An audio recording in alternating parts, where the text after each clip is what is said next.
Good morning, Gills fans. Welcome back to Gills in the Blood TV. It is Friday morning again. It's time to look ahead to another match. But obviously, before that, there's more stuff, isn't there? No, yeah, another drama. We are front page news in the Medway Messenger this week. We don't just stick to the back. The $6 million man. I think that might have been a TV series back in the 70s, but I don't think this is, or the $64 million man that might have been. Gills chief in US fraud probe. It's a new one, isn't it? I mean, it's something new, different. I don't know. I honestly don't know how to react to this football club at the moment. It's ridiculous, absolutely ridiculous. And I must admit, someone's got hold of the document on social media, haven't they? It was on Twitter last night. This 14-page document detailing whatever he's meant to have done, some sort of US Army.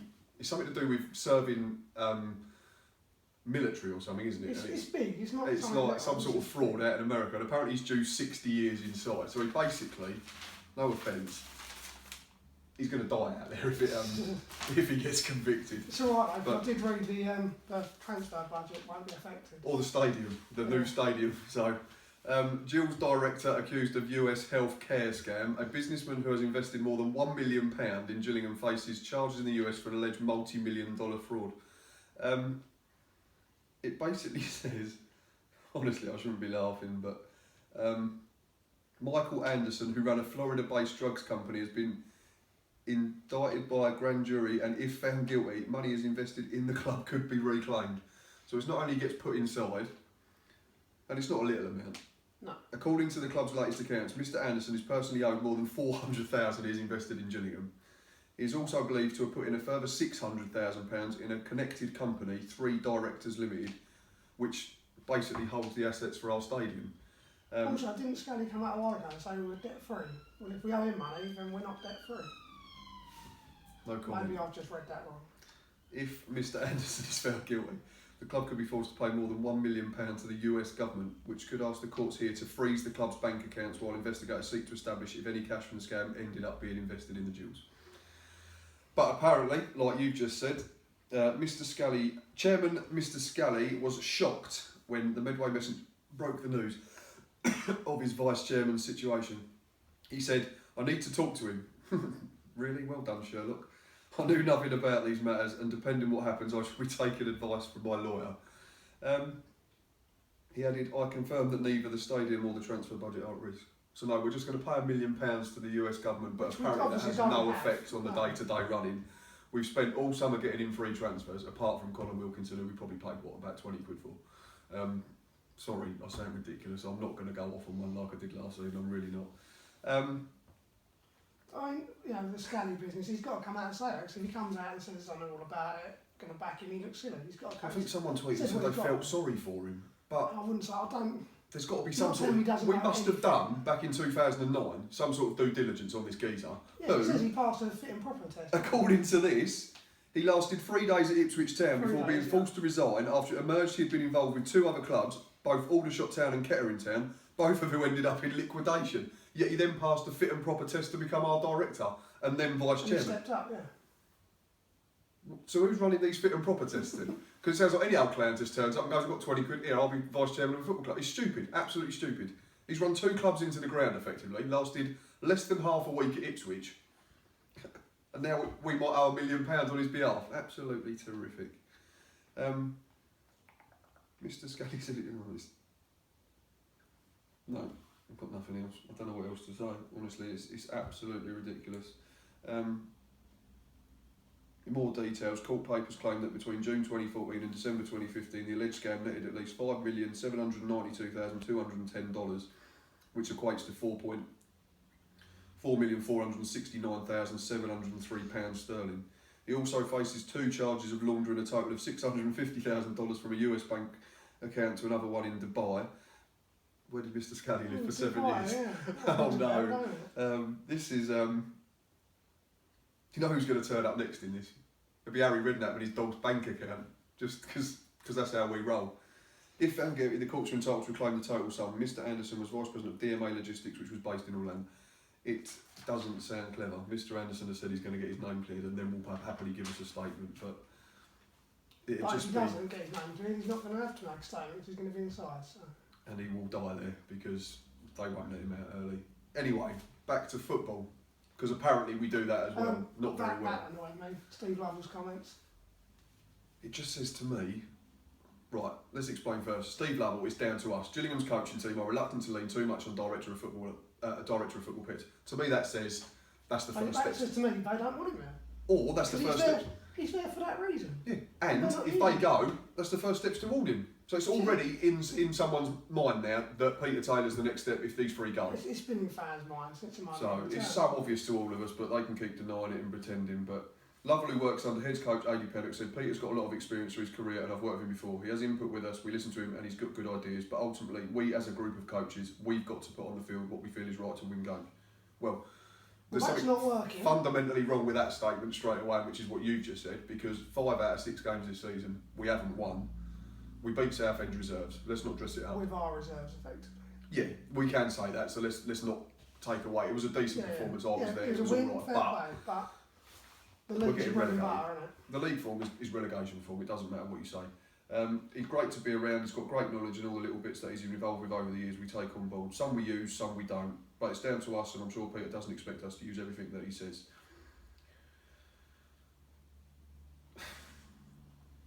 We all know it's coming. He's been brought in for one reason, and now we're already admitting that he's basically. So if they're not using him, what are we paying him for?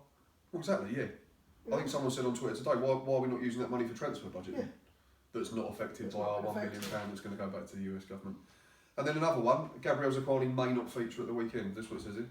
Oh, he tweeted about an hour ago saying he missed the game, Tunisia's Congo's last game. Wasn't he an unused sub in Coleridge? Yeah.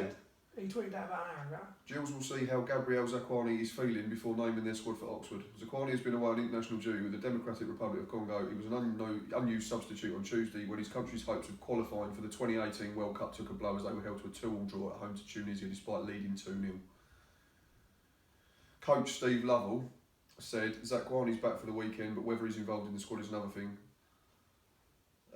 Because of the travelling he's done, but hopefully be fit to be involved. He's a leader, he's been a good lad. He's a good lad, he's been brilliant for us since he's come in. We haven't conceded that many goals apart from at Southend, which he played in. This is another bit that rolls me, but the other boys have come in and done a good turn without him. No, they haven't. We're losing football matches. What we said last week, we've said it on the Match Day Live, we said it on the preview last week, we said it on our Monday review. Yes, we're not making as many mistakes, but we're still making critical, crucial, key mistakes.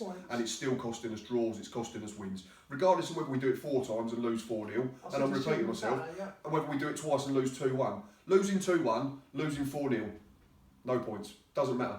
Like we said as well, I think the other one, Josh Wright, oh well, he only scored penalties last season. Who cares? If he scored 20 penalties... We'd have been relegated exactly. Last game, but you don't get any more points because you smash one in the top corner from 40 yards. It's still the same end game as scoring a penalty from 12 yards. Didn't get paid any more for scoring outside the box. I think he scored like 1 goal outside the area in all his time at Man United, exactly, and they won plenty of trophies. There's a little bit more. There's a bit about Max Ainer. A few people questioning whether he'd been the next in line and had a row with Mr. Pennock. I just think that means he's injured. So why is he on the bench? Yeah, but we've got kids for each time these kids to pro deals for a reason. Like you said, Saturday, you could just put Simpson on the bench. Exactly, and then if you needed Ogilvie could have gone and played centre half if one had to come off, and Simpson goes at left back. Striker Josh Parker is pushing for a start after 2 goals in as many games, but Lovell is giving nothing. So he'll probably start wing back then. Where he ended the game Saturday. So we've said plenty of times we don't rate him as a striker. We don't think he's intelligent enough, even though we told him. He's in form. But he scored 2. So apart from Tom Eaves, he's our only goal scorer this season, correct? Yeah. Because the other one's lone goal and on third then. So we brought him on as a striker. He scored. We then moved him to left wing back. But only we just moved him to left wing back after he's just scored. That was to accommodate effectively a kid who's never scored a senior goal for us. Yeah. And that's no slight on Greg Cundall, but he's not scored a senior goal in professional football. So we thought, oh, we'll put him up front and you can go and rescue the game for us with 10 minutes to go.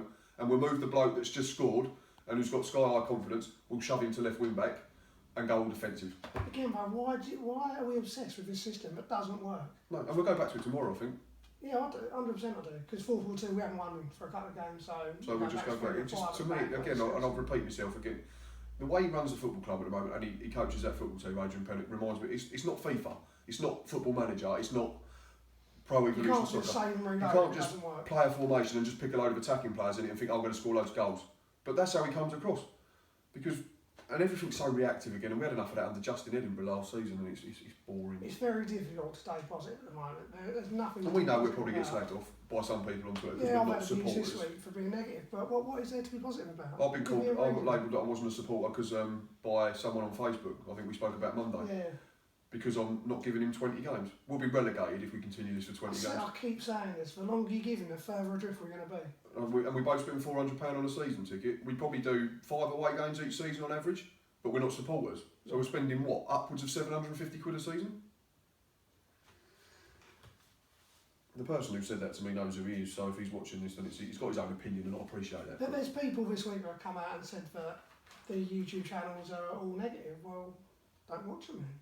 Precisely, if you don't want to watch give us a reason to be positive. In the same way they say to us, if you don't want to go and you want to be negative, don't go. Well, it's slightly different because we've committed to a season ticket, but we're avoidable. Yeah. Regardless of what's happened between us and the Last Walks blog, they're avoidable. Lewis runs White Lions Media. That's avoidable. If you don't want to watch it, don't watch it. Don't subscribe to it. But don't slag it off just because it's not your thing. Just avoid it. So anyway. Life is so good back home. Billy Bingham, the Shouting Men column this week, speaks about how it's great to be back down south. He struggled up north when he was at Crewe. Apparently, bottom line is his fiancée travelled up for a week and he was up there for 3 weeks on his own. He's been pretty decent, to be fair. I've been pleasantly surprised. Yeah, considering again, and he's made the step up, and we said at the time it was positionally it was a good sign, and he covers centre half as well. So there's another one. There you go. You could have put him centre half in it last week instead of having effectively someone that was going to be no use to anyone in Max Amar on the bench. Couldn't even warm up. Ridiculous. Yeah, he's been all right. He was man of the match last week comfortably, I think. That's no glowing reference. You're not to dig out Billy Bingham, but no. We're very sort of 6 and 6.5 out of 10 at the moment. Generally, we are in games, but we're not winning football matches. But I'm not going to go into that again.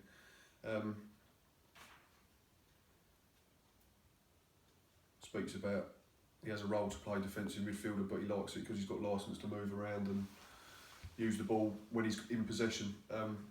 Stick with us and we'll definitely turn it around. This is Scott Wagstaff now coming out and a plea to Gills fans. Scott Wagstaff is convinced Gillingham fans can see how hard the players are trying. We've never disputed that. I've not once said this season. When Wagstaff's on it, hands down, he's our best player.